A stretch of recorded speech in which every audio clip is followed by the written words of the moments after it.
Hi my dear boys and girls, welcome to Vedantu. 11th standard chapter 2 போக போறோம் காமர்ஸ்ல. நம்ம already chapter 1 வந்து தெளிவா பார்த்து வச்சிருக்கோம். ஸோ இப்போ அதுலயே வந்து 2வது சாப்டர். ஆனா இது எல்லாமே யூனிட் 1 தான். ஓகே, இது வரைக்கும் நீங்க நம்ம சேனலை சப்ஸ்கிரைப் பண்ணாம பார்த்துட்டு இருக்கீங்க அப்படின்னா கண்டிப்பா சப்ஸ்கிரைப் பண்ணிக்கோங்க. அண்ட் ஆல்சோ காமர்ஸ்க்கான நம்ம வந்து டெலிகிராம் சேனல் ஒன்று லான்ச் பண்ணியிருக்கோம் இல்லையா, அதுலயுமே வந்து இது வரைக்கும் ஜாயின் பண்ணல அப்படின்னா பண்ணிக்கோங்க. எதுக்காக அப்படின்னா எக்ஸாம் டைம்ல நம்மளுக்கு தேவையான ஒரு இமீடியட் நோட்ஸ் இதெல்லாம் ஆக்சஸ் பண்றதுக்கு நம்மளுக்கு இருக்கிற ஒரே ஒரு பிளாட்ஃபார்ம் வந்து டெலிகிராம் தான். ஸோ அதனால ஸ்டடி பிளான்ஸ் அப்படி இப்படின்னு நிறைய விஷயங்களுக்காக நீங்க டெலிகிராம்லயும் ஜாயின் பண்ணிக்கோங்க. ஓகே, ஸோ இப்போ இன்னைக்கு நம்ம வந்து அடுத்த சாப்டர்ஸ் பார்க்க போறோம். இதுல part B, part C, part D, அதாவது அந்த வெரி ஷார்ட் ஆன்சர் இந்த டைப்ல தான்ப்பா பார்க்க போறோம். ஸ்டார்ட் பண்ணலாமா? What is meant by economic activity? Economic activity அப்படிங்கிறது வந்து எந்த ஒரு விஷயம் பண்ணா உங்களுக்கு ஏதோ ஒன்று ரிலேட்டட் டு மணியா இருக்கோ அதுதான் வந்து எக்கனாமிக் ஆக்டிவிட்டி. இங்க பாருங்க, object of earning money. Okay, நம்ம பண்ற ஒரு விஷயத்துல ஏர்னிங் மணிக்காக நம்ம பண்றோம் அப்படின்னா அப்ப எல்லாமே ஏர்னிங் மணிக்காக தானே பண்றோம் அப்படின்னு கேட்டீங்கன்னா நோ அப்படி கிடையாது.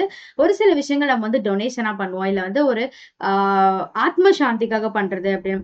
மனசு லேசா இருக்கு, எனக்கு வந்து பார்க் போகணும் போல இருக்கு, நான் அங்க போயிட்டு ஒரு வாக் போனோம்னா எனக்கு நல்லா இருக்கும் அப்படின்னு நம்ம யோசிக்கிறதுல எந்த விதமான மணி இன்வால்வ்மெண்ட்டும் இல்லை இல்லையா. ஸோ அதெல்லாம் வந்து எக்கனாமிக் ஆக்டிவிட்டியில வராது. Something which aims to earn money அப்படிங்கிறது தான் எக்கனாமிக் ஆக்டிவிட்டிக்குள்ள வந்துடும். இதுல எக்ஸாம்பிள் அப்படின்னு பார்க்கும்போது ரொம்ப தெளிவான examples production of goods, distribution of goods. இது ரெண்டுமே எதுக்காக பண்ணுவாங்க அப்படின்னு பாத்தீங்கன்னா கண்டிப்பா மணி மேக் பண்றதுக்காக தான். ஒரு ப்ரொடக்ஷன் ஆக்டிவிட்டி, ஒரு டிஸ்ட்ரிபியூஷன் ஆக்டிவிட்டி எல்லாமே வந்து இந்த இடத்துல எக்ஸ்சேஞ்ச் ஆஃப் மணி அப்படிங்கிறது நம்மளுக்கு இருந்துகிட்டே தான் இருக்கும். சரியா? Very easy one. அடுத்தது, what you mean by business? காமர்ஸ்ல நிறைய சாப்டர்ஸ் இருந்தாலுமே அந்த சாப்டர்ஸ் எல்லாத்தையும் நம்மளால ஈஸியா கவர் பண்ண முடியும். ஸோ அதனால மிஸ் பண்ணாம பாருங்க. What is meant by business? பிசினஸ்னா என்னப்பா? அதே தான், எக்கனாமிக் ஆக்டிவிட்டிக்குள்ள தான் பிசினஸும் இருக்கும். பிசினஸ் அப்படிங்கிறது எனி ஹியூமன் ஆக்டிவிட்டி டெய்லி அவன் பண்ணுவான். எதுக்காக அப்படின்னா ப்ராஃபிட்காக பண்ணுவான். சரியா? Any human activity undertaken on a regular basis with the object of earn profit. எல்லாமே ப்ராஃபிட் தான். காமர்ஸ், அக்கௌண்ட்ஸ், எக்கனாமிக்ஸ் இந்த 3 சப்ஜெக்டை பத்தி நீங்க யோசிக்கும் போது அங்க மணி இல்லை அப்படின்னா அங்க சப்ஜெக்டே இல்லைன்னு அர்த்தம். Everything is related to money தான். ஸோ இந்த இடத்துல ப்ராஃபிட்காக தான் நம்ம வந்து ஒரு பிசினஸ் அப்படிங்கிறத பண்றோம். அந்த ஆக்டிவிட்டிஸ் அப்படின்னு பார்க்கும்போது எய்தர் அது ஒரு ப்ரொடக்ஷன் ஆக்டிவிட்டியா இருக்கலாம், இல்லைன்னா அங்க ஒரு டிஸ்ட்ரிபியூஷன் ஆக்டிவிட்டியா இருக்கலாம். ப்ரொடியூஸ் பண்ணதை ஒரு இடத்துல இருந்து இன்னொரு இடத்துக்கு எடுத்துட்டு போவோம்ல, அந்த மாதிரி ஒரு டிஸ்ட்ரிபியூஷன் ஆக்டிவிட்டியா இருக்கலாம். அண்ட் பர்ச்சேசஸா இருக்கலாம், அண்ட் சேல்ஸா இருக்கலாம். இது எல்லாமே கூட்ஸாவும் இருக்கலாம் அண்ட் சர்வீசஸாவும் இருக்கலாம். சரியா? கூட்ஸ் அப்படிங்கிறது ஒரு பிசிக்கல் எக்ஸிஸ்டன்ஸ் இருக்கக்கூடிய பொருள். பட் சர்வீசஸ் அப்படிங்கிறது நம்மளால அந்த பெனிஃபிட்ஸ் அனுபவிக்க முடியும் ஒழிஞ்சு அதை வந்து டச் பண்ணி பார்க்க முடியாது. இப்போ நான் டீச் பண்றதை உங்களால புரிஞ்சுக்க முடியும், பட் நான் டீச் பண்றதை உங்களால டச் பண்ணி பார்க்க முடியாது. பட் நான் வந்து ஒரு மெட்டீரியல் கொடுக்குறேன், ஒரு நோட் புக் எழுதி தரேன் அப்படின்னா அந்த நோட் புக்கை உங்களால டச் பண்ணி இப்படி திருப்ப முடியும். ஆனா நான் சொல்ற விஷயங்களை அண்டர்ஸ்டாண்ட் தான் பண்ணிக்க முடியுமே ஒழிஞ்சு அதை நம்மளால அதை டச் பண்ணியோ ஃபீல் பண்ணியோ இன்னொருத்தருக்கு கொடுத்தோ அப்படியெல்லாம் நம்மளால பண்ண முடியாது. கொடுக்கறதுங்கிறது நாலேஜ் ஷேரிங் அப்படிங்கிறதே சர்வீஸ்ல தான் வரும். நாலேஜ் ஷேரிங் அப்படின்னு வரும்போது நம்ம புக்கு ஷேர் பண்ற மாதிரி எல்லாம் அதை ஷேர் பண்ண முடியாது. சரியா? This is what business. And what is meant by employment? பிசினஸ்க்கும் எம்ப்ளாய்மெண்ட்டுக்கும் சின்ன வித்தியாசம் தான். ஆக்குபேஷன், அதாவது ஒர்க் ஃபார் அதர்ஸ். ரொம்ப தெளிவான வார்த்தை, ஒர்க் ஃபார் அதர்ஸ். நானும் இன்னொருத்தருக்காக வேலை பார்த்து கொடுக்குறேன். And getting remuneration in the form of wages or salaries. Wages அப்படிங்கிறது டெய்லி வாங்குறதா இருக்கும். அண்ட் அது வந்து related to the piece works, manufacturing, ஃபேக்டரிஸ்ல ஒர்க் பண்றத வேஜஸ் அப்படின்னு சொல்லுவோம். சாலரிஸ் அப்படிங்கிறது வந்து ஆஃபீஸ்ல வரது வந்து சேலரி அப்படின்னு சொல்லுவோம். அண்ட் யூசுவல் பேசிஸ்ல மந்த்லி அந்த மாதிரி சொல்லலாம். The one who is employed by others are called employees and the one who employs others is called an employer. இதுதான்ப்பா கொஞ்சம் கன்ஃபியூசிங்கா இருக்கும். இதுவுமே ஈஸி தான், புரிஞ்சுக்கிட்டீங்க அப்படின்னா ரொம்ப ரொம்ப ஈஸி. இன்னைக்குலாம் நம்ம ரெகுலர் லைஃப்ல அதை யூஸ் பண்றது தான். இதுல எம்ப்ளாயர் அப்படிங்கிறவன் தான் ஓனர்ப்பா. ஓனர் இல்ல, ஆக்சுவலா அந்த டீலர்ஷிப் எடுக்கிறவன், மேனேஜர் அந்த மாதிரி இருக்கிறவன். எம்ப்ளாயி அப்படிங்கிறவங்க தான் ஒர்க்கர். ஓகே, இந்த எம்ப்ளாயி கேட்டகரி தான் கஸ்டமர்ஸ். எம்ப்ளாயி அப்படிங்கிறவன் ஒர்க்கர், அவன் தான் வேலைக்கு போறவன். யாரு வேலைக்கு போறாங்களோ அவங்க தான் எம்ப்ளாயி, யாரு வேலை கொடுக்குறாங்களோ அவங்க தான் எம்ப்ளாயர். இந்த எம்ப்ளாயர் ரிலேஷன்ஷிப்ஸை நீங்க புரிஞ்சுக்கிட்டீங்க அப்படின்னா ஃபியூச்சர்ல உங்களுக்கு வந்து நீங்க ஒரு இடத்துல வேலைக்கு போகும்போது கூட அது யூஸ் ஆகும். Okay, and this is what employment. அடுத்தது what you mean by human activities, அதை எக்ஸ்பிளைன் பண்ணுங்க அப்படின்னு சொல்லி கேட்கறாங்க. ஹியூமன் ஆக்டிவிட்டினா என்ன? மனுஷனால செய்யப்படுற ஆக்டிவிட்டி எல்லாமே ஹியூமன் ஆக்டிவிட்டி தான். ஈஸியா முடிஞ்சா. ஆனா அவன் எதுக்காக பண்றாங்கிறத நீங்க எழுதணும். அவனோட நீட்ஸ் அண்ட் வாண்ட்ஸை வந்து சாட்டிஸ்ஃபை பண்றதுக்காக பண்றது தான் நம்ம ஹியூமன் ஆக்டிவிட்டி அப்படின்னு சொல்லி சொல்றோம்.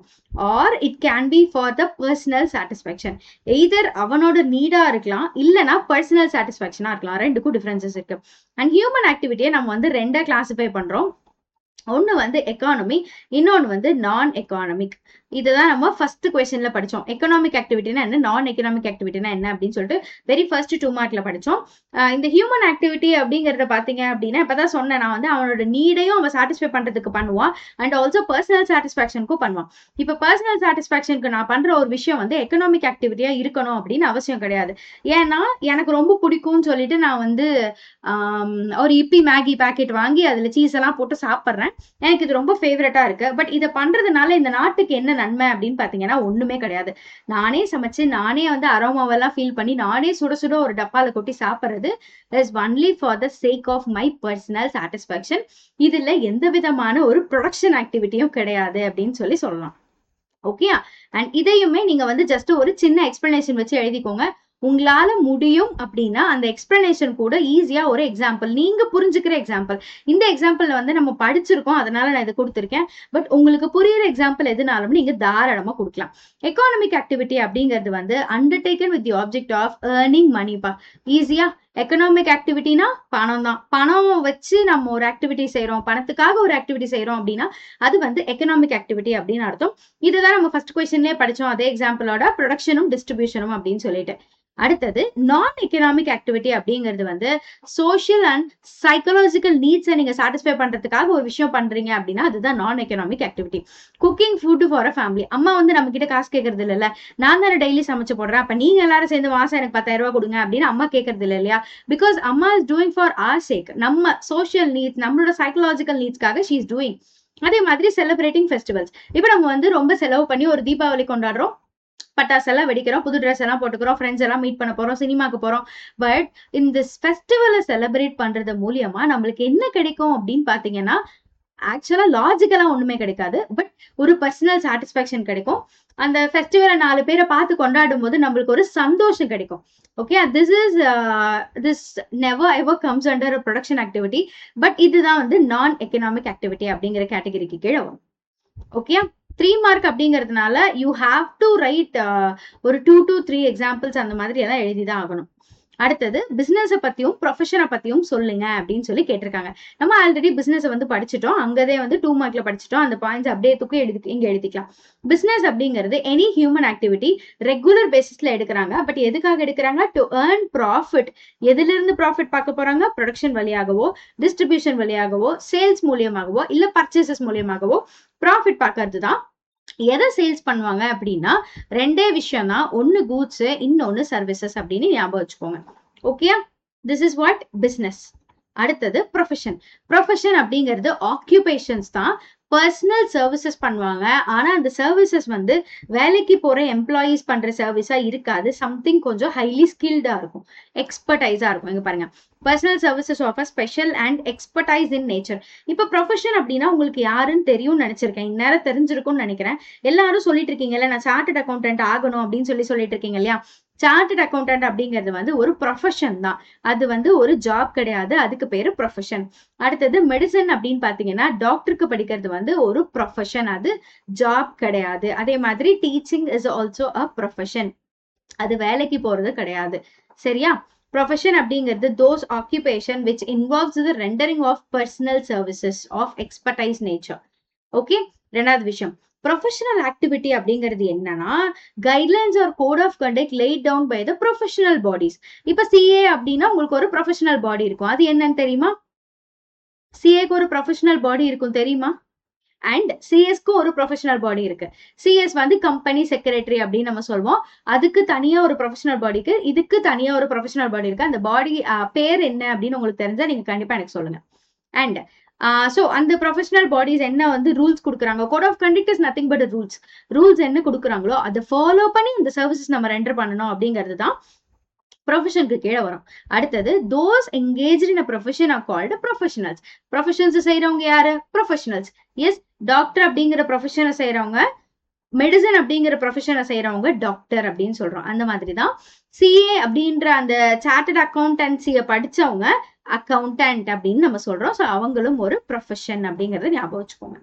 அவங்க சேலரி வந்து வாங்கி ஃபீ ஏர்ன் பண்ண மாட்டாங்க. அண்ட் வக்கீல் இருக்காங்க இல்லையா, அவங்களும் அப்படிதான். அவங்க வந்து சேலரி வாங்கி அப்படி அவங்களோட லைஃப்பை லீட் பண்ண மாட்டாங்க. அவங்க கொடுக்குற சர்வீசஸ்க்கு வந்து தனியா வந்து ஃபீஸ் அப்படின்னு ஒன்று வாங்குவாங்க. அதுக்கு பேர் வந்து ப்ரொஃபஷனல் ஃபீ அப்படின்னு சொல்லி சொல்லுவோம். இதை நீங்க இன்கம் டேக்ஸ் படிக்கும்போது படிப்பீங்க. when you are going to BCom, MCom இல்ல வந்து இந்த மாதிரி ஒரு சிஏ படிக்கும்போது இல்ல சிஎஸ் படிக்கும்போது எங்கெல்லாம் உங்களுக்கு டாக்ஸ் வருதோ அந்த இடத்துல ப்ரொஃபஷனல் ஃபீனா என்ன அப்படின்னு சொல்லி எக்ஸ்பிளனேஷன்ஸ் இருக்கும். சரியா? பிசினஸ்க்கு ஒரு பாயிண்ட், ப்ரொஃபஷனுக்கு ஒரு point. And so this question பா ரொம்ப இம்பார்ட்டன்ட். நான் இந்த பிடிஎஃப் உங்களுக்கு ஷேர் பண்றேன். இங்க நான் வந்து இதை மறைச்சுக்கிட்டேன், காமர்ஸை வந்து நான் மறைச்சுக்கிட்டேன். ஸோ நான் பிடிஎஃப் வந்து கண்டிப்பா ஷேர் பண்றேன். அண்ட் கிளாசிபிகேஷன் ஆஃப் பிசினஸ் அப்படின்னு சொல்லி பாத்தீங்கன்னா, பிசினஸ் ஆக்டிவிட்டியை வந்து கிளாசிஃபை பண்ண சொல்லி கேட்டிருக்காங்க. 1 minute பா. பிசினஸ் ஆக்டிவிட்டியை வந்து கிளாசிஃபை பண்ண சொல்லி கேட்டிருக்காங்க. நம்ம வந்து சைஸ் பேசிஸ்ல ஒரு கிளாசிபிகேஷன் பண்ணுவோம், ஓனர்ஷிப் பேசிஸ்ல ஒரு கிளாசிபிகேஷன் பண்ணுவோம், ஃபங்க்ஷன் அப்படிங்கிற பேசிஸ்ல ஒரு கிளாசிபிகேஷன் பண்ணுவோம். இப்போ சைஸ் பேசிஸ் அப்படின்னா ஈஸியா நம்ம கண்டுபிடிச்சிடலாம். ஒன்னு வந்து ஸ்மால் ஸ்கேல் பிசினஸ், இன்னொன்னு வந்து லார்ஜ் ஸ்கேல் பிசினஸ். சரி, இதெல்லாம் நம்ம புக்ல இருக்கும். பட் இந்த போட்டோ வந்து உங்களுக்கு கொஞ்சம் ஈஸியா இருக்கும் படிக்கிறதுக்காக. இதுல ஸ்மால் ஸ்கேல் பிசினஸ் அப்படிங்கிறது வந்து ஒரு ஹேண்ட்லூம் மாதிரி மேனுஃபேக்சரிங் வரும், இல்லைன்னா வந்து ஒரு எடிபிள் ஆயில வந்து எக்ஸ்ட்ராக்ட் பண்ற ஒரு பிசினஸா இருக்கலாம்.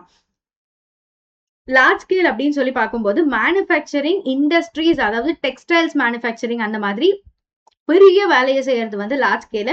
அண்ட் எக்ஸ்ட்ராக்ஷன் ஆஃப் எடிபிள் ஆயில்லையே வந்து அவங்க இன்னொரு எக்ஸாம்பிள் சொல்லியிருக்காங்க, சஃபோலா மாதிரியான ஒரு பெரிய கம்பெனி. நீங்க டிவில அட்வர்டைஸ்மெண்ட்லாம் பாப்பீங்களான்னு எனக்கு தெரியல, பட் இதுக்கு மேல கண்டிப்பா பாருங்க. பிகாஸ் ஒரு காமர்ஸ் ஸ்டூடெண்ட் வந்து அட்வர்டைஸ்மெண்ட் மட்டும் கிடையாது, ரோட்ல போடுற அந்த ஃபிளக்ஸ்ல ஒட்டி இருக்கிற டீடைல்ஸ் அண்ட் ஒரு நியூஸ் பேப்பர்ல வர ஒரு ஆட், நியூஸ் பேப்பர்ல வர ஒரு டெண்டர் நோட்டீஸ், இந்த மாதிரி எல்லாமே நீங்க பார்க்கணும். அப்பதான் நம்மளோட சப்ஜெக்ட் ரிலேட்டடான நாலேஜ் வந்து நம்மளுக்கு கொஞ்சம் அதிகமாகும். ஸோ சஃபோலா அப்படிங்கிறது ஓட்ஸ் அப்படின்னு ஒரு கம்பெனி இருக்கு, உங்களுக்கு தெரியுமா? சஃபோலா மசாலா ஓட்ஸ் உங்க வெயிட் லாஸ்க்கு சிறந்தது அப்படின்னு சொல்லிட்டு ஒரு இது ஒண்ணு வரும். அண்ட் சஃபோலால வந்து பாத்தீங்கன்னா ஆயிலும் இருக்கு. அது ஃபார்ச்சூனா? ஓகே. சஃபோலால வந்து ஆயிலும் இருக்கு, இதுவுமே வந்து ஹெல்த்துக்கு ரொம்ப நல்லது அப்படிங்கிற மாதிரி சொல்லுவாங்க. அது வந்து லார்ஜ் ஸ்கேல் பிசினஸ். அடுத்த ரெண்டாவது கேட்டகரி வந்து ஆக்டிவிட்டிஸ் பேஸ்ட் ஆஃப் ஓனர்ஷிப் அப்படின்னு ஒரு கேட்டகரி இருக்கு. பிசினஸ் ஆக்டிவிட்டியா ஓனர்ஷிப் வச்சு நம்ம பிரிக்கிறோம். ரொம்ப ஈஸி. பிரைவேட், பப்ளிக், ஜாயிண்ட், முடிஞ்சு போச்சு. பிரைவேட் அப்படின்னா பிரைவேட்டா ஒருத்தர் நடத்துறது, சோல் ப்ரொப்ரைட்டர்ஷிப், சுந்தர் ஸ்டேஷனரிஸ் அப்படி யாரோ ஒரு கடை. அடுத்தது பார்ட்னர்ஷிப் ஃபர்ம் அப்படின்னா ரமேஷ் அண்ட் சுரேஷ் அப்படின்னு சொல்லிட்டு கண்டுபிடிக்கிறது. பப்ளிக் என்டர்பிரைசஸ் அப்படின்னு பார்க்கும்போது பப்ளிக் அப்படின்னாலே is nothing but state ownership. State ஓனர்ஷிப்னா யாரு? Government ownership. Public, state, government இது எல்லாமே ஒரே ஒரு கவர்மெண்ட் பாடியை தான் குறிக்கும். ஓகே, பப்ளிக் அப்படின்னாலே அது கவர்மெண்ட், எந்த ஒரு தனி மனுஷனையும் சாராது. பப்ளிக் அப்படின்னாலே கவர்மெண்ட்டை தான் குறிக்கும் அப்படின்னு ஞாபகம் வச்சுக்கோங்க. அண்ட் பப்ளிக் ஓனர்ஷிப்ல பார்க்கும்போது departmental undertaking, public corporation and government company அப்படின்னு சொல்லிட்டு 3 கேட்டகரி இருக்கு. டிபார்ட்மெண்டல் அண்டர்டேக்கிங் அப்படின்னா எக்ஸாம்பிளுக்கு பிடபிள்யூடியே சொல்லலாம். பப்ளிக் ஒர்க்ஸ் டிபார்ட்மெண்ட் அப்படின்னு ஒரு டிபார்ட்மெண்ட் இருக்கு இல்லையா, அந்த டிபார்ட்மெண்ட்டை சொல்லலாம். பப்ளிக் கார்பரேஷன் அப்படின்னு பார்க்கும்போது ஓஎன்ஜிசி செக்டாரை வந்து சொல்லலாம். அண்ட் கவர்மெண்ட் கம்பெனி வந்து எஸ்டிசி அப்படின்னு சொல்லியிருக்காங்க. இந்த எக்ஸாம்பிள்ஸ் பத்தி எல்லாம் உங்களுக்கு ரொம்ப டீட்டெயில்டா வேணும் அப்படின்னா நீங்க ஒரு கம்பெனியை பத்தி கூகுள்ல போட்டு பார்த்தாலே வரும். பிடபிள்யூடிஏல பத்தி போட்டு பார்த்தீங்கன்னா அதோட ஸ்டாக்ஸ் யார் வச்சிருக்கா, எத்தனை ஓனர்ஷிப் வந்து கவர்மெண்ட் கிட்ட இருக்கு, அந்த மாதிரி எல்லாமே வரும். ஓஎன்ஜிசியும் அப்படிதான் அண்ட் எஸ்டிசியும் அப்படிதான். அடுத்தது இதுதான் நான் வந்து மறைச்சுக்கிட்டேன் ஆக்சுவலா. பேஸ்ட் ஆன் ஃபங்க்ஷன் அப்படின்னு சொல்லி பார்க்கும்போது ஒன்னு இண்டஸ்ட்ரி, இன்னொன்னு வந்து காமர்ஸ். சரியா? ஒன்னு இண்டஸ்ட்ரி, இன்னொன்னு வந்து காமர்ஸ். இண்டஸ்ட்ரி அப்படிங்கிறது வந்து it's like group of firms. ஒரு இண்டஸ்ட்ரி அப்படின்னு நம்ம எதை சொல்வோம்னா குரூப் ஆஃப் ஃபர்ம்ஸ் சேர்ந்ததுதான் இண்டஸ்ட்ரி அப்படின்னு சொல்லுவோம். Producing, processing, consumer, capital, goods தான் வந்து இண்டஸ்ட்ரி அப்படின்ற கேட்டகரியில வரும். அதாவது ஒரு ஒர்க் இன் ப்ராக்ரஸ்ல இருக்கிற ரா மெட்டீரியலையோ ஒர்க் இன் ப்ராக்ரஸ்ல இருக்கிற பொருளையோ நம்ம இங்க பேச மாட்டோம். கம்ப்ளீட்லி ஒரு ஃபைனல் கூட்ஸை தான் சொல்லுவோம், which is ready for the ultimate consumer. அதுதான் நம்ம வந்து இண்டஸ்ட்ரி அப்படின்னு சொல்லி சொல்லுவோம். பிரெட், பட்டர், மெஷின் இது எல்லாமே இண்டஸ்ட்ரி கேட்டகரியில வரும். காமர்ஸ் அப்படிங்கிறது வந்து it's like Amazon company. Commerce Amazon என்ன பண்ணுது, ஒரு கஸ்டமரையும் ஒரு மேனுஃபேக்சரையரையோ இல்ல வந்து ஒரு ரீட்டைலரையோ ஜாயின் பண்ணி விடுது. ஒரு மிடில் மேன் வேலையை பார்க்கறது தான் காமர்ஸ் அப்படின்னு சொல்றோம். It creates a link between the customer and the producer. ஒரு பொருள் ஒரு இடத்துல இருந்து கஸ்டமர் கைக்கு போய் சேர்றதுக்கான ஒரு ஸ்மூத் ஃபங்க்ஷனிங் தான் நம்ம வந்து காமர்ஸ் அப்படின்னு சொல்றோம். சரியா? பிசினஸ் ஆக்டிவிட்டிஸை கிளாசிஃபை பண்ணும்போது 3ஆ பிரிப்போம். ஒன்னு சைஸ், இன்னொன்னு ஓனர்ஷிப், இன்னொன்னு வந்து ஃபங்க்ஷன். சைஸுக்கு கீழே நம்மளுக்கு small scale and large scale அப்படின்னு 2 இருக்கு. ஓனர்ஷிப்புக்கு கீழே பப்ளிக், பிரைவேட் அண்ட் ஜாயிண்ட் அப்படின்னு இருக்கு. எஸ், ஜாயிண்ட் என்டர்பிரைசஸ் அப்படின்னா owned, manage and control by the both government and public சொல்லலாம்னு நினைக்கிறேன். ஜாயிண்ட் என்டர்பிரைசஸ் அப்படிங்கிறது வந்து 2 பேரும் சேர்ந்து பண்றது. அண்ட் பேசிஸ் ஆன் ஃபங்க்ஷன்ல வந்து பார்த்தோம்னா இண்டஸ்ட்ரி அண்ட் காமர்ஸ் 2மே இருக்கு. இண்டஸ்ட்ரி அப்படிங்கிறது குரூப் ஆஃப் ஃபர்ம்ஸ் சேர்ந்தது தான். கன்சியூமர்ஸ்க்கு தேவையான பொருள் பிரெட், பட்டரு அந்த மாதிரி. அண்ட் காமர்ஸ் அப்படிங்கிறது வந்து ப்ரொடியூசருக்கும் கன்சியூமருக்கும் ஒரு லிங்க் மேக் பண்ற ஒரு கைண்ட் ஆஃப் பிசினஸ். ஓகேயா? அண்ட் இப்பதான் நம்ம லாங் ஆன்சர் கொஸ்டினுக்கு வந்திருக்கோம். ஸோ கேரக்டரிஸ்டிக்ஸ் ஆஃப் பிசினஸ் அப்படின்னு சொல்லி பார்க்கலாம். பிசினஸ்னா என்ன அப்படின்னு உங்களுக்கு தெரியும். இப்பதான் நான் சொன்னேன், some activities are carrying for the purpose of earning money. இதுதான் வந்து பிசினஸ் அப்படின்னு உங்களுக்கு தெரிஞ்சிச்சு.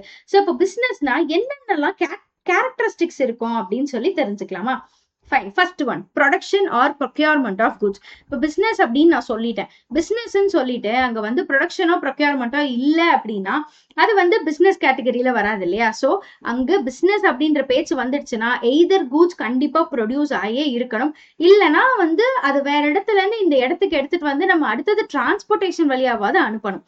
அதே மாதிரி அதோட அல்டிமேட் மோட்டோ வந்து ஹியூமன் வாண்ட்ஸ் சாட்டிஸ்ஃபை பண்றதா இருக்கணும். இது வந்து ஃபர்ஸ்ட் பாயிண்ட். அடுத்தது சேல், டிரான்ஸ்பர் ஆர் எக்ஸ்சேஞ்ச். அதே மாதிரி அந்த இடத்துல எய்தர் சேல்ஸ் இருக்கணும், இல்லைன்னா ஒரு பொருளை ஒரு இடத்துல இருந்து இன்னொரு இடத்துக்கு டிரான்ஸ்பர் பண்ற பிசினஸ் இருக்கணும், இல்லைன்னா ஒன்னு கொடுத்துட்டு ஒன்னு வாங்குற மாதிரி ஒரு எக்ஸ்சேஞ்ச் பிசினஸ் இருக்கணும்.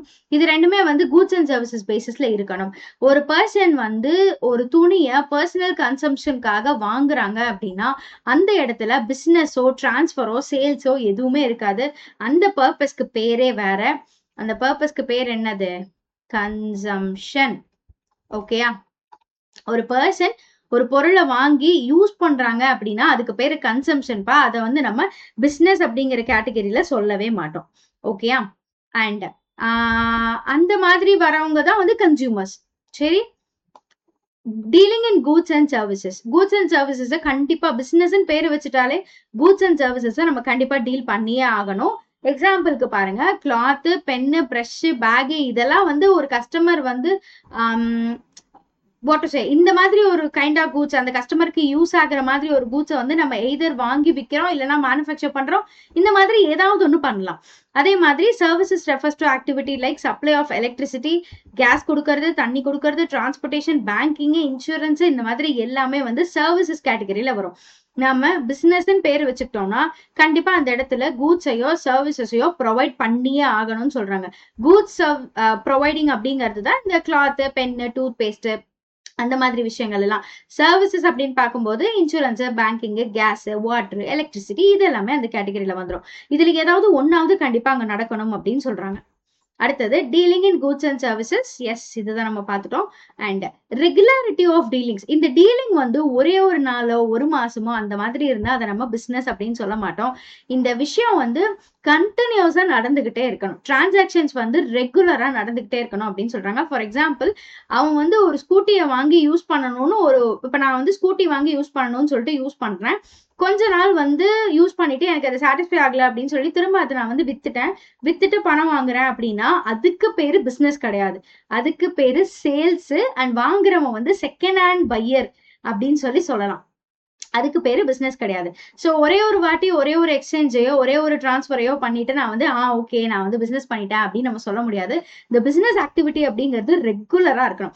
இதுலயே ஒரு சில பேர் இருக்காங்க, இந்த வண்டி வாங்குறது, கார் வாங்குறது, இந்த எக்ஸ்சேஞ்ச் பண்ணி விடுறத மட்டுமே தொழிலா வச்சிருப்பாங்க. இந்த வண்டி ரிலேட்டடான புரோக்கர் இல்ல வந்து ரியல் எஸ்டேட் ரிலேட்டடான புரோக்கர்ஸ் இருக்காங்க இல்லையா, அவங்க எல்லாம் உண்மையிலே பிசினஸ் தான் பண்றாங்க.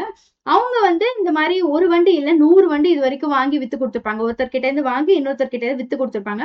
கன்சல்டன்சி வச்சிருக்கிறவங்க இவங்க எல்லாருமே பிசினஸ் தான் பண்றாங்க.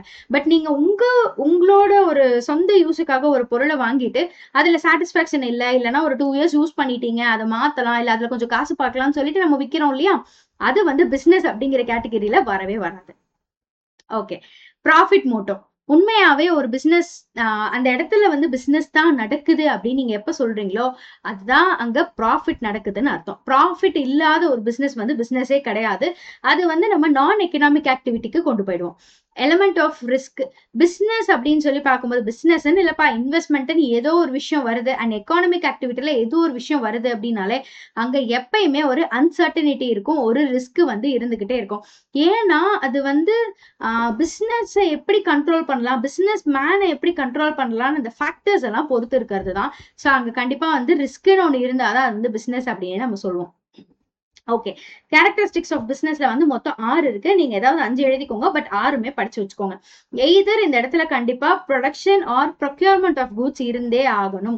அடுத்தது சேல், டிரான்ஸ்பர், எக்ஸ்சேஞ்ச் வந்து கண்டிப்பா இருந்தே ஆகணும். அண்ட் கூட்ஸ் அண்ட் சர்வீசஸ்ல கண்டிப்பா டீலிங்ஸ் இருந்தே ஆகணும். ப்ராஃபிட் மோட்டோ இருந்தே ஆகணும். ரெகுலாரிட்டி ஆஃப் டீலிங் அப்படிங்கறதும் இருந்தே ஆகணும். ரிஸ்க் வந்து இருந்தே ஆகணும். இதுதான் இருந்தாதான் நம்ம அதை வந்து பிசினஸ் அப்படின்னு சொல்லுவோம் அப்படின்னு சொல்றாங்க. Okay, moving. Compare business with profession and employment. சரிப்பா, இந்த இடத்துல 3 கம்பேரிசன் நம்ம பண்ணணும். பிசினஸ், ப்ரொஃபஷன், எம்ப்ளாய்மெண்ட் 3 என்னென்ன. ஃபர்ஸ்ட் இந்த மாதிரி ஒரு கொஸ்டின் வரும்போது உங்க மைண்டுக்கு வந்து வந்துடணும். பிசினஸ்னா என்னது? ப்ராஃபிட்காக பண்றது, ரிஸ்க் எடுக்கிறது. இப்பதான் நம்ம படிச்சோம்ல கேரக்டரிஸ்டிக்ஸ் ஆஃப் பிசினஸ். ப்ராஃபிட்காக பண்றது, ரிஸ்க் எடுக்கிறது, அண்ட் அங்க ஏதோ ஒரு கூட்ஸ் அண்ட் சர்வீசஸோட டீலிங் இருந்துகிட்டே இருக்கணும். ரெகுலரா அந்த டீலிங் இருந்துகிட்டே இருக்கணும். ப்ரொஃபஷன் அப்படிங்கிறது இப்பதான் படிச்சோம். ஒரு வக்கீல் தொழிலோ இல்ல சார்ட்டர்ட் அக்கௌண்டன்ட் தொழிலோ அவங்க வந்து ஒரு ஃபீல்டுல வந்து எக்ஸ்பர்டைஸா இருப்பாங்க. அவங்க பண்ற சர்வீசஸ்க்கு அவங்க வந்து கண்டிப்பா சார்ஜஸ் வந்து அந்த ஃபீ, ப்ரொஃபஷனல் ஃபீ அப்படிங்கறத சார்ஜ் பண்ணுவாங்க. எம்ப்ளாய்மெண்ட் அப்படிங்கிறது வேற ஒருத்தருக்காக வேலை செஞ்சு கொடுக்கறது. அவங்க ரிசீவ் பண்ற ரெம்யூனரேஷனை வந்து நம்ம சேலரி இல்லைன்னா வேஜஸ் அப்படின்னு சொல்றோம். ஓகே, டிஃபரன்சஸ் புரிஞ்சுக்கோங்க. இதை மைண்ட்ல வச்சுட்டு இந்த பாயிண்ட்ஸ் படிங்க. First, nature of work. Goods and சர்வீசஸை பப்ளிக்கு கொடுக்கறது வந்து பிசினஸோட நேச்சர். பர்சனலைஸ்டு சர்வீசஸ் வந்து ப்ரொஃபஷனோட நேச்சர். அவங்க என்ன வேலை சொல்றாங்களோ அந்த வேலையை செய்யறது வந்து எம்ப்ளாய்மெண்டோட நேச்சர். சரியா? அடுத்தது குவாலிஃபிகேஷன். பிசினஸ் பண்றதுக்கு நீங்க படிக்கவே இல்லைனாலும் பிரச்சனையே கிடையாது. உங்களுக்கு அந்த வியாபார யுக்தி தெரிஞ்சிருந்தாலே போதுமானது. ஆனா ப்ரொஃபஷன் பண்றதுக்கு கண்டிப்பா ஒரு ப்ரொஃபஷனல் குவாலிஃபிகேஷன் வேணும். நீங்க வந்து சார்ட்டர்ட் அக்கௌண்டன்ட்ல இருக்கிற அந்த first exam, intermediate exam, foundation, அந்த ஃபைனல் எக்ஸாம், ஆர்டிகல்ஷிப் இதெல்லாம் முடிக்கல, உங்க பேருக்கு பின்னாடி சிஏ அப்படின்ற ஒண்ணு வரல அப்படின்னா உங்களை யாருமே சார்ட்டர்ட் அக்கௌண்டன்டா மதிக்கவே மாட்டாங்க. சரியா? அது வந்து ப்ரொஃபஷனுக்கு ரொம்ப இம்பார்ட்டன்ட். எம்ப்ளாய்மெண்ட் அப்படின்னு சொல்லி பார்க்கும்போது நீங்க ஒரு கம்பெனில போய் நான் இப்போ ஒரு சேல்ஸ் எக்ஸிக்யூட்டிவா வேலைக்கு சேர்றேன் அப்படின்னா உடனே அவன் என்ன கேட்பான்? என்னப்பா படிச்சிருக்க அப்படின்னு கேட்பான். So minimum qualification is very very essential to become a employee. 2 விஷயம், நேச்சர் ஆஃப் ஒர்க், குவாலிஃபிகேஷன். அடுத்த பாயிண்ட்ப்பா, பேசிஸ் ஆஃப் கம்பேரிசன் அப்படின்னு சொல்லி பார்க்கும்போது கேபிட்டல். ஃபர்ஸ்ட் விஷயம், ஒரு பிசினஸ் பண்ணணும் அப்படின்னா நீங்க படிச்சிருக்க தேவையில்லை, ஆனா கண்டிப்பா உங்க கையில பணம் இருக்கணும். ஆர்எல்ஸ் நீங்க பணத்தை வந்து பேங்க்லயோ பினான்சியல் இன்ஸ்டிடியூஷன்ஸ்லயோ ரெடி பண்ணி வச்சுக்கலாம். ஸோ கேபிட்டல் இன்வெஸ்ட்மெண்ட் அப்படிங்கிறது இங்க ரொம்ப ரொம்ப இம்பார்ட்டன்ட் அப்படின்னு சொல்றாங்க. It depends upon the sizes of the firm அப்படின்னு சொல்றாங்க. நீங்க ஸ்மால் ஸ்கேல் ஆரம்பிக்கிறீங்க, ஒரு சின்ன ஒரு கிராசரி ஷாப் ஆரம்பிக்கிறீங்க அப்படின்னா உங்க கையில ஒரு 4-5 லட்சம் இருந்தாலே போதும். நீங்க ஒரு டிபார்ட்மெண்டல் ஸ்டோர் அளவுக்கு பிளான் பண்றீங்க அப்படின்னா உங்க கையில கண்டிப்பா ஒரு 15 lakhs கிட்ட கண்டிப்பா இருக்கணும். அண்ட் அதை தாண்டி இன்னும் நிறைய பிசினஸ் இருக்கு. ஒரு வுட் அண்ட் ஃபர்னிச்சர் பண்ணணும்னு நினைக்கிறீங்க, இல்ல ஒரு ஹார்ட்வேர்ஸ் கடை வைக்கணும்னு நினைக்கிறீங்க, ஒரு பெயிண்ட் கடை, சிமெண்ட் கடை, டிஸ்ட்ரிபியூஷன் எடுக்கணும்னு நினைக்கிறீங்க. இது எல்லாமே டிபெண்ட்ஸ் அப்பான் கண்டிப்பா நம்மளுக்கு ஒரு 50,000ல இருந்து 50 lakhs 1 crore வரைக்கும் தேவைப்படும். ப்ரொஃபஷன் அப்படின்னு சொல்லி பார்க்கும்போது நீங்க ஒரு ஆடிட்டரா இருக்கீங்க, ஆடிட்டர் ஆஃபீஸ்ன்னு ஒன்று வச்சிருக்கணும், அப்பதான் நம்மளை நம்புவாங்க. அந்த ஆடிட்டர் ஆஃபீஸ் அப்படின்னா அது கண்டிப்பா ஒரு 10க்கு 10 ரூமா இருக்கணும். உங்களுக்குன்னு ஒரு சிஸ்டம் இருக்கணும். உங்ககிட்ட ஒரு அசிஸ்டன்ட் வேலை பார்த்தா அவங்களுக்குன்னு ஒரு சிஸ்டம் இருக்கணும். அண்ட் நீங்க 2 பேரும் வர்றவங்களை உட்கார வைக்கிறதுக்கு ஒரு சோஃபா இருக்கணும். அண்ட் கண்டிப்பா உங்களுக்கு வந்து ஃபேனு, லைட்டு, தெளிவா வேலை பார்க்கறதுக்கான ஒரு இன்டர்நெட் கனெக்ஷனு, தண்ணி வைக்கிறதுக்கு ப்ரொவிஷன் ஒரு இடம், இந்த மாதிரி ஒரு சில ஃபெசிலிட்டிஸ் எல்லாம் நம்மளுக்கு கண்டிப்பா இருக்கணும். ஸோ லிமிடெட் கேபிட்டல் அப்படிங்கிறது ப்ரொஃபஷனுக்கு தேவை. எம்ப்ளாய்மெண்ட் அப்படின்னு பார்க்கும்போது நாமளே காசு இருந்து வேலைக்கு போறோம். ஸோ அப்போ அந்த இடத்துல உங்களுக்கு கேபிட்டலே கிடையாது. நம்மளே வேற ஒருத்தருக்காக தான் வேலை செஞ்சு கொடுக்க போறோம். ஸோ கேபிட்டல் ரிக்வயர்மெண்ட் அப்படிங்கிறது கிடையவே கிடையாது. ரிவார்ட்ஸ் அப்படின்னு பார்க்கும்போது பிசினஸ் பண்ணா உங்களுக்கு ப்ராஃபிட் கிடைக்கும். ப்ரொஃபஷன்ல நீங்க இருக்கீங்க அப்படின்னா உங்களுக்கு பீப்புள் ப்ரொஃபஷனல் ஃபீஸ் பே பண்ணுவாங்க. எம்ப்ளாய்மெண்ட் அப்படின்னா உங்களுக்கு சேலரி இல்லைன்னா வேஜஸ் கிடைக்கும். அடுத்தது ரிஸ்க்குப்பா. ரிஸ்க் அப்படின்னு சொல்லி பார்க்கும்போது பிசினஸ்ல நம்மளுக்கு ரிஸ்க் அப்படிங்கிறது ஹையோ ஹை. சரியா? ஏன்னா ப்ராஃபிட் வரலாம், வராமலும் போகலாம். அந்த பிசினஸ் லைஃப் லாங் ஓடாம கூட போகலாம். பட் ப்ராஃபிட்ஸ் வந்து ரொம்ப அன்சர்டைன் அப்படின்னு சொல்றாங்க. ஆனா ப்ரொஃபஷன்ல அப்படின்னு பார்க்கும்போது நீங்க செய்யற வேலைக்கு ஃபீஸ் அப்படிங்கிறது உங்களுக்கு ரெகுலரா வந்துடும். ஆனா ஜீரோக்கு போகாது. சம்டைம்ஸ் கம்மியாகலாம், பட் ஜீரோக்கு போகாது. ஆனா இந்த எம்ப்ளாய்மெண்ட்ல தான்ப்பா பிரச்சனையே இல்லை. நீங்க என்ன பண்ணாலும் சரி, மாசம் பிறந்தா உங்களுக்கு சம்பளம் வந்துகிட்டே இருக்கும். அடுத்தது டிரான்ஸ்பர் ஆஃப் இன்ட்ரெஸ்ட் அப்படின்னு சொல்லி பார்க்கும்போது இன்ட்ரெஸ்ட் டிரான்ஸ்பரபிலிட்டி ஒரு சில டைம்ல வந்து பாசிபிள் அப்படின்னு சொல்லி சொல்றாங்க. ப்ரொஃபஷனலிசம்ல அது பாசிபிள் கிடையாது. எம்ப்ளாய்மெண்ட்ல சுத்தமா பாசிபிள் கிடையாது. What is the transfer of interest அப்படின்னு கேட்டீங்கன்னா டேர்ம் வேணா கஷ்டமா இருக்கலாம், பட் மீனிங் வந்து ரொம்ப ரொம்ப ஈஸி. ஆக்சுவலா டிரான்ஸ்பர் ஆஃப் இன்ட்ரெஸ்ட் அப்படிங்கிறது வந்து இப்போ என்னோட வேலையை செய்யறதுக்கு எனக்கு உடம்பு சரியில்லை அப்படின்னா நான் வேலைக்கு போனேன்னா நான் லீவ் போட்டுட்டு 2 நாள் கழிச்சு என் வேலையை திரும்ப நானே தான் செய்யணும். ஸோ அங்கே வந்து நாட் டிரான்ஸ்பரபிள், வாய்ப்பே கிடையாது. ஒரு ப்ரொஃபஷனா நீங்க இருக்கீங்க அப்படிங்கிற பட்சத்துல நீங்க ஒரு குவாலிஃபைடு சார்ட்டர்ட் அக்கௌண்டண்டா இருக்கீங்க. அப்போ உங்களை நம்பி ஒரு வேலை கொடுத்துருக்காங்க. நீங்க அதை கொண்டு போய் இன்னொருத்தர் செய்யன்னு சொல்ல முடியுமா? ஸோ பாசிபிள் கிடையாது. பட் பிஸ்னஸ்ல இன்னைக்கு நான் வந்து டூர் போறேன், இல்லை வந்து ஒரு மீட்டிங் அட்டன் பண்ண போறேன். உங்க சித்தப்பாவை கூட்டிட்டு வந்து நீங்க உட்கார வச்சுக்கலாம்ப்பா, கொஞ்சம் பாத்துக்கோங்க, கடையை பாத்துக்கோங்க, நான் வந்து வெளி வரைக்கும் போயிட்டு வந்துடுறேன். ஆனா கடையில ஏதாவது பொருள் வாங்குறாங்க அப்படின்னா கண்டிப்பா நீங்க ஜிஎஸ்டி போட்டுதான் பில்லு கொடுக்கணும், கம்ப்யூட்டர் பில்லு தான் கண்டிப்பா கொடுக்கணும் அப்படின்னு சொல்லிட்டு நீங்க ஒரு ஃபார்மாலிட்டி எல்லாம் அப்ரசன்ட் பண்ணி அவங்கள வந்து ஒரு ரெப்ரசன்டேட்டிவ் ஓனரா இங்க உட்கார வச்சுட்டு நீங்க உங்க வேலையை பார்க்க போலாம். So that is transfer possible but with some formalities அப்படின்னு சொல்லி சொல்றதுதான். சரியா? This is with regard to business profession. Okay, so மொத்தம் 6 பாயிண்ட் தான். Nature of work, qualifications, capital எப்படி இருக்கணும், ரிவார்ட்ஸ் எப்படி இருக்கும், and transfer of interest, and finally risk. ஓகேயா? Very easy. ஃபைன். இதுலயும் நான் மறைச்சுக்கிட்டேனா? சரி, ஓகே. இந்த பிடிஎஃப் நான் உங்களுக்கு அனுப்புவேன். 5 broad categories of business objectives. ஒரு பிசினஸ் பண்றோம் அப்படின்னா எதுக்காக பண்ணுவோம் சொல்லுங்க? நம்ம பண்ற பிசினஸ் எதுக்காக பண்ணுவோம்? கண்டிப்பா ப்ராஃபிட் மேக்கிங்காக பண்ணுவோம். அதுதான் வந்து ஒரே ஒரு இது. பட் ஒரு பிசினஸ் பண்றோம் அப்படின்னா அந்த அப்ஜெக்டிவ்ஸை நம்ம வந்து 5 கேட்டகரியா பிரிக்கலாம். என்னென்ன அப்படின்னு பாருங்க. Economic objective, social objective, organisational objective, human objective and national objective. சரியா? Economic, social, organisational, human and national. Okay, இந்த விஷயத்துக்காக தான் நம்ம வந்து பிசினஸ் பண்றோம். எக்கனாமிக் அப்ஜெக்டிவ் என்ன? நம்ம நாடு நல்லா இருக்கணும். அதுக்கு நம்ம என்ன பண்ணணும்?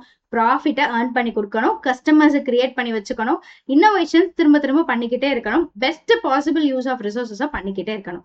என்ன பெஸ்ட் பாசிபிள் ரிசோர்ஸஸ்? நம்ம நாட்டில் என்ன இருக்கோ இல்லை நம்ம கையில என்ன இருக்கோ அதை வச்சு பிசினஸ் பண்றது தான் best possible utilisation of resources அப்படின்னு சொல்றோம். அடுத்தது சோஷியல் அப்ஜெக்டிவ். என்ன சோஷியல் அப்ஜெக்டிவ் அப்படின்னு பாத்தீங்கன்னா நம்ம பண்ற ஒரு விஷயம் இந்த சொசைட்டிக்கும் பெனிஃபிட்டடா இருக்கணும். எக்ஸாம்பிளுக்கு இப்ப நான் வந்து ஒரு மேனுஃபேக்சரிங் இண்டஸ்ட்ரி வச்சிருக்கேன், ஒரு பாக்கு மட்டை ரெடி பண்ற ஒரு தொழில் பண்றேன், அப்படி ஒரு மேனுஃபேக்சரிங் பண்றேன்னு வச்சுக்கோங்களேன். என் மூலியமா பிளாஸ்டிக் பிளேட்ஸ் வந்து ஒரு 0.055% குறையுது அப்படின்னாலுமே அது நம்மளுக்கு நல்லதுதான். நம்மளோட பிசினஸ் வந்து ஹிட் ஆயிடுச்சு. டெய்லி இந்த சில்வர் ஃபாயில்ல வந்து இல்லையா, சில்வர் ஃபாயில்ல வந்து இப்ப லஞ்ச் கட்டி பேக் பண்ணி கொடுக்குறாங்க. பட் இதுக்கு முன்னாடி வாழை இலையில நியூஸ் பேப்பர்ஸ் அந்த மாதிரி வச்சு கொடுத்துட்டு இருந்தாங்க. அது வந்து டியூரபிளா இல்லை அப்படிங்கிறதுனால நம்ம ஒன்று என்ன பண்ணோம்னா பிளாஸ்டிக் கவர், அதுக்கு மேல சாப்பாடு அந்த மாதிரி வச்சு கொடுத்துட்டு இருந்தோம். பட் இப்போ சில்வர் ஃபாயில் வந்து இது எல்லாத்தையும் ரீப்ளேஸ் பண்ணிடுச்சு. அப்போ இந்த சொசைட்டிக்கு நம்ம மூலியமா ஏதோ ஒரு சின்ன நல்லது நடக்கிறது தான் social objective. Provide something in return for the resource use. நான் யூஸ் பண்ற ரிசோர்ஸஸ்க்கு ஏதோ ஒன்று ரிட்டர்ன் கொடுக்கறது. இப்போ எக்ஸாம்பிள் இந்த பாக்கு மட்டை ரெடி பண்றதுக்காக நான் வந்து நிறைய மரங்களை வந்து அழிக்கிறேன் அப்படின்னு வச்சுக்கோங்களேன். அந்த மரத்தை எவ்வளவு அழிக்கிறேனோ அதுக்கு ஈக்குவலண்டா இல்லைனாலும் அட்லீஸ்ட் 1/4 என்னோட லேண்ட்ல நான் வந்து டெய்லி பிளான்ட் பண்றது, நான் யூஸ் பண்றதுக்கு ரிட்டர்ன் ஏதாவது கொடுக்கறது. அதுக்கப்புறம் எய்ம் ஃபார் சொசைட்டிஸ் வெல்ஃபேர். நாடு நல்லா இருக்கணுங்கிறதுக்காக ஒரு எய்ம் வச்சிருக்கோம்.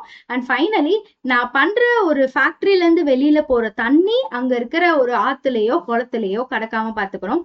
அதே மாதிரி என்னோட ஃபேக்டரியில இருந்து வெளியில வர போக வந்து யாரையும் ஹார்ம் பண்ணாம இருக்கணும். இந்த மாதிரி எல்லாம் ஒரு சின்ன சின்ன சோசியல் மோட்டிவ்ஸ் வந்து நம்ம வச்சிருக்கலாம். ஆர்கனைசேஷனல் அப்ஜெக்டிவ்ஸ் என்ன அப்படின்னு பாத்தீங்கன்னா, எக்கனாமிக்கும் ஆர்கனைசேஷனும் கொஞ்சம் ஒரே மாதிரி தான் இருக்கும். Accomplish during the business existence and expansion and modernisation. ஒரு ஆர்கனைசேஷன் ஆரம்பிக்கிறாங்கன்னா என்ன நினைப்பாங்க, இந்த ஊர்லயே இந்த ஒரு கடையோடய முடிச்சுக்கணும் அப்படின்னு நம்ம நினைப்போமா? கிடையாது. உலகம் வரைக்கும் பிரான்ச்சஸ் வச்சுக்கணும் அப்படின்னு நம்ம நினைப்போமா? அதேதான் எக்ஸ்பான்ஷன் அண்ட் மாடர்னைசேஷன். அடுத்தது supply quality goods to consumers. நான் கொடுக்குற கூட்ஸ் வந்து கண்டிப்பா கன்சியூமர்ஸ்க்கு குவாலிட்டியா இருக்கணும் அப்படின்னு சொல்லி நினைக்கிறது. கஸ்டமரோட சாட்டிஸ்பாக்சன் வந்து இங்க அட் மோஸ்ட் இம்பார்ட்டன்ட். டப்பர்வேர் அப்படின்னு ஒரு கம்பெனி கேள்விப்பட்டிருக்கீங்களா? பிளாஸ்டிக்ல வந்து ஒரு பெரிய ரெவல்யூஷனே எடுத்துட்டு வந்தவங்க. டப்பர்வேரோட பிளாஸ்டிக் வந்து is not a normal plastic. அதோட டியூரபிலிட்டி அப்படிங்கிறது ரொம்ப ரொம்ப ரொம்ப ஹை. அது எந்த அளவுக்கு அப்படின்னு சொல்லி பாத்தீங்கன்னா, ஒரு தடவை ஒரு பொருள் டப்பர்வேர்ல ஒரு கன்சியூமர் வாங்கிட்டாங்க அப்படிங்கிறப்போ அந்த பொருளை இன்னொரு தடவை வாங்குறதுக்கு ஒரு 15 இயர்ஸ் அவங்களுக்கு தேவையே படாது. நான் எங்க வீட்டுல டப்பர்வேர் யூஸ் பண்ணிருக்கேன். இந்த டப்பர்வேர் பொருளை வந்து நம்ம ஒரு தடவை வாங்கிட்டோம் அப்படின்னா அதுவா ஸ்பாயில் ஆகவே ஆகாது. அந்த பிளாஸ்டிக் வந்து நீங்க எத்தனை வருஷம் வேணாலும் யூஸ் பண்ணலாம். என்ன ஆச்சு அப்படின்னா, இந்த கஸ்டமர்ஸ் எல்லாருமே ஒரு தடவை டப்பர்வேர் வாங்கிட்டு திரும்ப வாங்கவே இல்லை. சோ அதனால இந்த கம்பெனி வந்து திவால் ஆயிடுச்சு அப்படின்னு சொல்லுவாங்க. இந்த பேங்க்ரப்சி அப்படின்னு சொல்லுவாங்க தெரியுமா? திவால் ஆயிடுச்சு. அந்த கம்பெனியோட ப்ராடக்ட்ஸை ஒரு தடவை வாங்கின கஸ்டமர்ஸ் யாருமே அதை இன்னொரு தடவை வாங்க வேண்டிய அவசியம் அவங்களுக்கு ஏற்படலை. ஏன்னா ப்ராடக்ட் அவ்வளவு நல்லா 10-15 வருஷமா உழைச்சுக்கிட்டே இருக்கு. அதனால அந்த கம்பெனி யாருக்கு சேல்ஸ் பண்றதுன்னு தெரியாம திவால் ஆயிடுச்சு அப்படின்னு சொல்றாங்க. அந்த அளவுக்கு கஸ்டமர் சாட்டிஸ்பாக்சனை வந்து அவன் சீரியஸா எடுத்துக்கிட்டான். Okay, human objectives. அடுத்தது ஒரு பிசினஸ் பண்றதுனால ஹியூமனுக்கு என்னென்னலாம் அப்ஜெக்டிவ் இருக்கும் அப்படின்னு பாத்தீங்கன்னா, நான் நல்லா இருக்கணும், என்னோட ஃபேமிலி நல்லா இருக்கணும், வேலைக்கு போறதுனால இது நல்லா இருக்கணும். அடுத்தது economic welfare of being an employee. Economic wellbeing of an employee. ஒரு எம்ப்ளாயியா இருக்கிறதுனால எனக்கு ஒரு எக்கனாமிக்கலி ஒரு நல்ல விஷயம் இருக்கு. என்னால ஏர்ன் பண்ண முடியும். அந்த ஏர்னிங்ஸை வச்சு லைஃப் லீட் பண்ண முடியும். ஸ்டாண்ட் ஆஃப் லிவிங் ஜாஸ்தி ஆகும். அந்த மாதிரி social and psychological satisfaction of employees. ஒரு எம்ப்ளாயிக்கு வந்து இந்த பிசினஸ் பண்றது மூலியமா ஒரு சைக்காலஜிக்கல் சாட்டிஸ்பாக்சன் ஏற்படுது. நான் வந்து போட்டோகிராஃபி எடுக்கிறது எனக்கு ரொம்ப பிடிக்கும். ஒரு நல்ல போட்டோகிராஃபி மாஸ்டர் பீஸா வந்துருச்சு அப்படின்னா நம்மளுக்கு ஒரு சாட்டிஸ்பாக்சன் இருக்கும். அடடா நான் எடுத்த போட்டோ அப்படின்னு சொல்லிட்டு. ஒரு பெயிண்டிங் பண்றவங்க, போட்டோ எடுக்கிறவங்க, இவங்க எல்லாம் கேட்டு பார்த்தா தெரியும் ஒர்க் சாட்டிஸ்பாக்சன்னா என்ன அப்படின்னு. அவங்களுக்கு வந்து அந்த சாட்டிஸ்பாக்சன் கிடைக்குது, அந்த சைக்காலஜிக்கல் சாட்டிஸ்பாக்சன் கிடைக்கிறது ஹியூமன் அப்ஜெக்டிவ்ல வரும். அடுத்தது support disabled and deprived persons. இதே வந்து பிசினஸ் பண்றப்போ இந்த சக்தி மசாலா ஆட்ல காட்டுவாங்க தெரியுமா? அவங்க வந்து நிறைய டிசேபிள்டு பீப்புளுக்கு வேலை கொடுத்ததா ஒரு ஆட் காட்டுவாங்க. அந்த மாதிரி சோஷியலி கொஞ்சம் கஷ்டப்படுற பீப்புள், பேக்வர்ட்னா it doesn't mean to be a caste, but அந்த சோஷியலி டிசேபிள்டா இருக்காங்க இல்லையா, அவங்க பிசிக்கலி டிசேபிள்டா இருக்காங்க இல்லையா, அந்த மாதிரி மக்களுக்கு வந்து உதவி செய்யறதும் ஹியூமன் ஆக்டிவிட்டியில ஒன்னா வரும். நேஷனல் அப்ஜெக்டிவ் அப்படின்னு சொல்லி பார்க்கும்போது எம்ப்ளாய்மெண்ட் ஆப்பர்ச்சுனிட்டிஸ் கொடுக்கறது அண்ட் கண்ட்ரியோட நல்லதுக்காக பணம் சம்பாதிக்கிறது. அது அதை விட ரொம்ப ரொம்ப முக்கியம் இல்ல. நம்ம பண்ற ப்ரொடக்ஷன் ஆக்டிவிட்டியில கண்ட்ரியில ஏதோ ஒரு சின்ன இடத்துல ஒரு சேஞ்ச் வருது. அடுத்தது செல்ஃப் சஃபிஷியன்ட் இன் production, promote social justice. Self sufficient இன் ப்ரொடக்ஷன் அப்படின்னா நம்ம கவர்மெண்ட் வந்து ஒரு ஸ்கீம் லான்ச் பண்ணியிருந்தாங்க பாத்தீங்களா? என்னது, இந்த சிங்கம் கூட இருக்குமே, சிங்கம் போட்டு இருக்குமே, மேட் இன் இந்தியா அப்படின்னு சொல்லிட்டு. அப்ப என்ன அர்த்தம்? செல்ஃப் சஃபிஷியன்ட் எக்கானமி அப்படின்னா நம்மளுக்கு தேவையானதை நாமளே ப்ரொடியூஸ் பண்ணிக்கிறோம், வெளிநாடுகள்ல இருந்து வாங்கல அப்படிங்கிறது தான். And finally social justice. சொசைட்டில சோஷியல் ஜஸ்டிஸை வந்து இம்ப்ரூவ் பண்றது அப்படின்னு சொல்லி சொல்றாங்க. இது எல்லாமே broad categories of business activity. இது ஒரு 5 mark question. ஸோ அதனால நீங்க வந்து எல்லாத்தையுமே எழுதணும். எல்லாத்தையுமே உங்களுக்கு தெரிஞ்ச எக்ஸாம்பிள்ஸ் வச்சு எழுதுங்க. அண்ட் கண்டிப்பா இந்த போட்டோ வந்து படிக்கிறதுக்கு யூஸ்ஃபுல்லா இருக்கும். நான் வந்து பிடிஎஃப்ஸ்ல ஷேர் பண்றேன். அந்த பிடிஎஃப் வச்சு நீங்க உங்களுக்கு ப்ரிப்பரேஷன் பண்ணிக்கலாம். அண்ட் காமர்ஸ்ல எதையுமே ஸ்கிப் பண்ணாதீங்கப்பா. நிறைய சாப்டர்ஸ் இருந்தாலுமே குட்டி குட்டி சாப்டர்ஸ் தான், ஈஸியா அண்டர்ஸ்டாண்ட் பண்ணிக்கிட்டா படிச்சுக்கலாம். இதுக்கு வந்து நம்ம லைவ் வரும்போது நான் ஏதாவது உங்களுக்கு ஷார்ட்கட்ஸ் வந்து சொல்லித்தரேன், இந்த ஹெட்டிங்ஸ் ஞாபகம் வச்சுக்கிறதுக்காக. Bye bye.